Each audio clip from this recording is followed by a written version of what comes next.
میں نہیں مانتا۔ شفاعت کے بھی منکر ہیں اور سارے رسول اللہ صلی اللہ علیہ وسلم کے معجزات کے منکر ہیں، جبکہ کتابیں احادیثیں بھری پڑی ہیں کہ آپ صلی اللہ علیہ وسلم جو ہیں شافی محشر ہیں، مختار کل ہیں، اور شافی محشر اور مختار کل اللہ نے مالک جنت بھی بنایا، ہمارا عقیدہ ہے، قاسم کوثر بھی بنایا، شافی محشر بھی بنایا۔ یہ ساری رفتیں آپ صلی اللہ علیہ وسلم کو اللہ رب العالمین نے عطا فرمائی ہیں۔ جو نہیں مانتے ان کا نصیب نہیں ہے، وہ رسول اللہ صلی اللہ علیہ وسلم کو جو ہے اس چیز کے قابل نہیں سمجھتے، معاذ اللہ آپ صلی اللہ علیہ وسلم کی شان میں نقص ظاہر کرتے ہیں، اور وہ امتی کیسا جو نبی کی شان میں نقص ظاہر کرے۔ اور اس کو قاضی ثناء اللہ پانی پتی نے بھی لکھا اور علماء نے بھی لکھا کہ معاذ اللہ جو رسول اللہ صلی اللہ علیہ وسلم کی شان میں کسی چیز سے عارض لے آئے اور کہے کہ ایسا نہیں ہے ایسا نہیں ہے، تو وہ معاذ اللہ نقص بیان کرتا ہے۔ جیسے کہ خاتم النبیین کی آیت میں لکھا کہ اگر کوئی دل و دماغ کے اندر ذرا سا بھی گمان لے آئے کہ رسول اللہ صلی اللہ علیہ وسلم کے بعد کوئی نبی آ سکتا ہے تو وہ دائرہ اسلام سے خارج ہے۔ گمان بھی نہیں لانا، کوئی اگر یہ کہہ دے کہ آنے میں کیا، اگر آپ صلی اللہ علیہ وسلم کے بعد کوئی نبی آ سکتا ہے تو اس میں حرج کیا ہے، تو پھر وہ دائرہ اسلام سے خارج ہے کہ آپ خاتم النبیین ہیں۔ آپ صلی اللہ علیہ وسلم کو اللہ رب العالمین نے خاتم النبیین بنا کر بھیجا، تو جب اس میں کوئی شان میں گستاخی نہ کرے تو پھر یہ شافی محشر بھی ماننا پڑے گا۔ جب سورہ ملک کی حدیث کو بڑا چڑھا کر بیان کیا جاتا ہے کہ جب ایک سورہ ملک جو ہے بندے کی جو ہے شفاعت کرے گی جو رسول اللہ صلی اللہ علیہ وسلم پر نازل ہوئی، تو آپ صلی اللہ علیہ وسلم کی شفاعت بدرجہ اولا ہے۔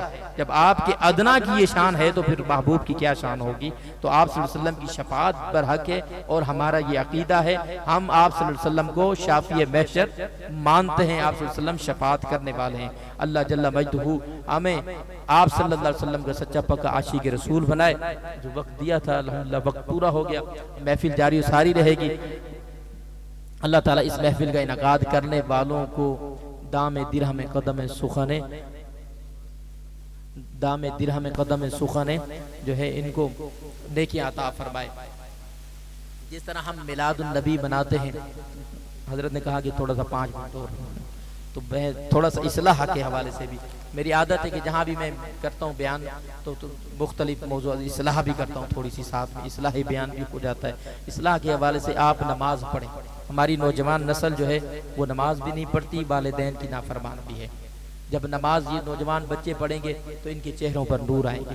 ہم اپنے نوجوان بچوں کو دیکھیں، آج 17 18 20 سال کے بچے کی اس کی کیا چال چلن ہے، منہ گٹکے سے بھرا ہوتا ہے، پان میں کانوں کے اندر ہینڈ فری لگی ہوتی ہے، اور وہ اپنی موج مستی میں رات کو 1 2 بجے تک بیٹھا ہے، پھر گھر جا رہا ہے، سو رہا ہے، کوئی زہد و ورا نہیں، کوئی اپنی جوانی کو جب آپ صلی اللہ علیہ وسلم کے عشق میں لگائیں گے تو پھر آپ کو مزہ ہی کچھ اور آئے گا۔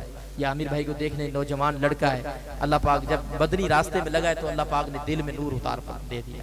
مجھے اس کو دیکھ کے مجھے اپنا وقت یاد آیا تھا، میں اس کی طرح 20 22 سال 23 سال کا لڑکا تھا جب میں حنفیہ مسجد میں امامت کی، آج 40 سال ہو گئے، عمر 40 سال ہونے کی، 19 سال مجھے امامت کرتے ہو گئے۔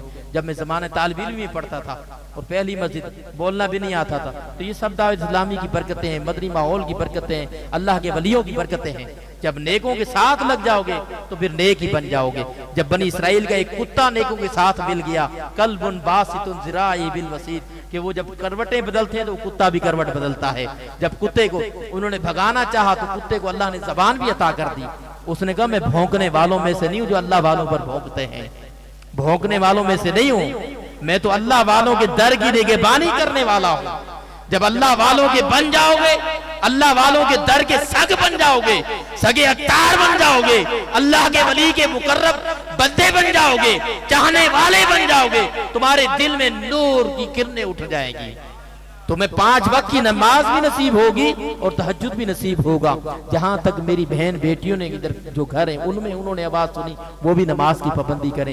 اس محفل کے کرنے کا کچھ ایسا اثر ہو کہ آج صبح تہجد کے وقت ہر گھر کے اندر میری ماں بہن بیٹی مصلی بچا لے، ہر میرا بیٹا میرا بھائی جو ہے صبح نکلے تہجد کے لیے اللہ والی مسجد میں جا کر دروازہ کھٹکائے، کھولو آج تہجد پڑھنے آیا ہوں، پہلے تو نماز کے لیے نہیں آیا، آج تہجد کے لیے کیوں آ گیا ہے، آج تہجد کے لیے کیوں آئے؟ مولوی صاحب سوتے ہوئے آنکھیں ملتے ہوئے کیا ہوا، نیند نہیں آئی تھی؟ نہیں، آج دل چوٹ کھا گیا ہے، آج دل چوٹ کھا گیا ہے، آج دل چوٹ کھا گیا ہے، آج اس لیے آ گیا ہوں، شاید کہ وہ ایک نماز ہی تیرے بخشش کا سبب بن جائے۔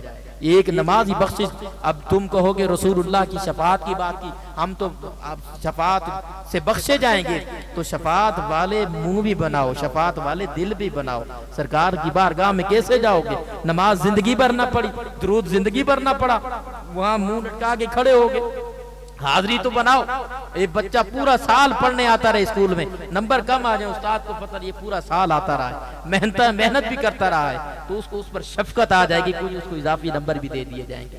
ویسے میٹرک کے امتحان میں حافظ قرآن کے اضافی نمبر ہیں, اضافی ہمارے دور میں تھے, اب تک پتہ نہیں ہے کہ نہیں ہے. تو یہ جو آپ اب جو ہے ہمارے جتنے بھی نوجوان بچے ہیں, یہ نماز کی پابندی کریں, نماز پڑھیں. ہم میلاد النبی کے ادب کے طریقے سے آئیں, ہمارے سروں پر ٹوپیاں پہن کر آئیں, خوشبو لگا کر آئیں, اچھے طریقے سے آئیں. محفل جس طرح کسی ولیمے میں جاتے ہیں, بڈے میں جاتے ہیں, اس کی تیاری کر کے جاتے ہیں. لیکن میلاد میں جائیں, چلو بھائی اٹھے چل پڑے بھائی, ہم 12 دن مسلسل جا رہے ہیں, آپ تو بیچ میں چھٹی, لیکن ہم بھی بن ٹھن کے جاتے ہیں, اچھے کپڑے, اچھا لباس, خوشبو لگا کر کہ محفل کے لیے جا رہے ہیں. اور یہ جو ہے ثواب بھی اچھا کپڑا پہن کر رسول اللہ کا ذکر کرنا. امام مالک جب درس حدیث دیتے, نیا مہنگا کپڑا پہن کر جو ہے درس حدیث دیا کرتے تھے.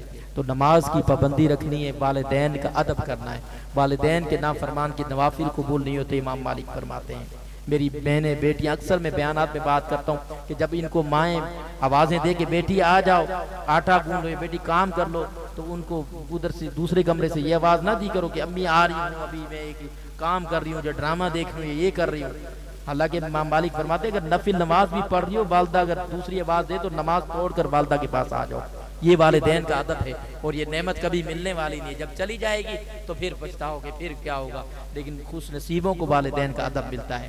محفل میلاد سے یہ نماز کا درس ملے, بزرگوں کا ادب ملے, ہمیں رسول اللہ صلی اللہ علیہ وسلم کا عشق ملے, اور پھر اس محفل میلاد کا مقصد بھی پورا ہو جائے. محفل میلاد کا مقصد بھی پورا ہو جائے گا. اور درد نماز کا جب ملے گا جب ہم مدنی ماحول سے وابستہ ہوں گے, اچھوں کے ساتھ جڑ جائیں گے, نیکوں کے ساتھ جڑ جائیں گے, ان کے ساتھ لگے رہیں گے. صحبت صالح لا صالح کنت, صحبت طالح طالح کنت, کہ اچھوں کے ساتھ ملو گے تو اچھوں کی اچھی صحبت, بروں کی بری صحبت. راتوں کو دیر تک بازار میں گلی کوچوں میں بیٹھنے سے پرہیز کریں. یہ نشے ماوے گٹکے ان سے پرہیز کریں, جان چھوڑائیں. کانوں کے اندر جو یہ لگا کر گھومتے رہتے ان سے پرہیز کریں. جو روڈوں پر میرے بچے نوجوان بھائی ویلنگ کرتے رہتے ہیں, اس سے پرہیز کریں. یہ سارا مسلمانوں کا یہ تہذیب نہیں ہے. مسلمان ایسا ہو کہ اس کے وقار سے نظر آئے. آپ کہیں سے گزریں, آپ کی نگاہیں نیچی ہو جائیں. کوئی ماں بہن بیٹھی گزر رہی ہو, آپ کی حیا نیچی ہو جائے, نظریں نیچی ہو جائیں, کہ وہ ڈرے نہیں کہ یہ دیکھو آنکھیں پھاڑ کر یہ گلی کے کونے پہ کھڑا ہے. کسی ماں بہن بیٹی کو رستہ نہ بدلنا پڑے کہ ادھر تو اکثر لڑکے کھڑے رہتے ہیں, ادھر آپ ویسے بھی نہ کھڑے ہوں. گلی کوچوں کو, راستوں کو دیر تک آپ جو ہے رغمال نہ بنائیں, دن کو نہ بیٹھے رہیں, فارغ نہ ادھر ادھر آپ ذکر کے لیے نکل جائیں. گھروں میں آٹا پورا ہوتا نہیں, اور ہمارے بچے جو ہیں ایسے ماحول کی طرف نکل گئے. ایسی مہنگائی ہے, 2-4 روپے اگر آپ سن بلوغت کو پہنچ گئے تو آ کر کما کر اپنی والدہ کے ہاتھ پر رکھیں, والد کے ہاتھ پر رکھیں, ان کی دعائیں لیں. یہ نعمت پھر نہیں ملے گی, آگے نعمتیں چلتی رہیں گی. اپنی والدہ کے قدموں کو بوسا دیں, ان کو ان کے دست بوسی کریں. اور یہ اس وقت آپ کو ایسی تربیت آئے گی جب آپ مدنی ماحول سے وابستہ ہو جائیں گے. جمعرات درس میں جانے کی کوشش کریں, جہاں بھی ہوتا ہے اجتماع وہاں جانے کی کوشش کریں. کلثوم مسجد جانے کی کوشش کریں, فیضان مدینہ چلے جائیں, بابا کی نگری میں وہاں قریب ہو جائیں گے. ویسے سارا کراچی بابا کی نگری ہے, لیکن وہاں جب جائیں گے تو جب اللہ کے ولی کی آب و حیا میں جاتے ہیں, وہاں پہنچتے ہیں آب و ہوا میں, تو پھر اس کی برکتیں ہی کچھ اور ہوتی ہیں, اس کی برکتیں ہی کچھ اور ہوتی ہیں. لیکن ہم سمجھتے ہی نہیں. ہم ہمارا جو ہے ہماری فطرت زیادہ غالب جو ہے گناہوں کی طرف, عیش و عشرت کی طرف, بازاروں کی طرف, اس طرح کی محافل کی طرف نہیں ہے. اللہ پاک ان بچوں کی محفلیں اپنی بارگاہ میں قبول و منظور فرمائے. آپ سب کا بیٹھنا اپنی بارگاہ میں قبول و منظور فرمائے. اس محفل پاک میں جن حضرات نے دام درہم قدم سوخن حصہ ملایا, اللہ پاک تمام کا حصہ اپنی بارگاہ میں قبول و منظور فرمائے. آخر میں ایک بات جو بیان ہوا, یا کوئی اپنے حوالے سے کوئی بھی میرا بھائی کوئی سوال کرنا چاہتا ہے تو بلا جھجک بلا شرم و حیا کے کھڑے ہو جائیں اور پوچھ لیں. فاسألوا اہل الذکر ان کنتم لا تعلمون.